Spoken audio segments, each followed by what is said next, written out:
Folks, today we are doing a video on fireplaces, and we're going to do a whole series of these, but this is a common question: what kind of fireplace do I have? And in this case, what we have is a fireplace insert, meaning it's a prefab unit that fits into our into the frame that we've built for it.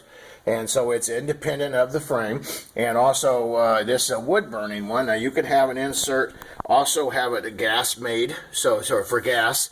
And what I wanted to show you was the damper here, and this is very important.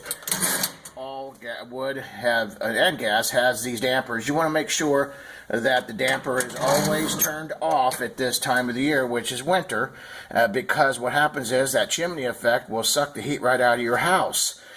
So you want to make sure that you keep it shut. Of course, when you turn it on, you want to make sure that the damper is open. But anyway, folks, I hope that this has been beneficial and helpful.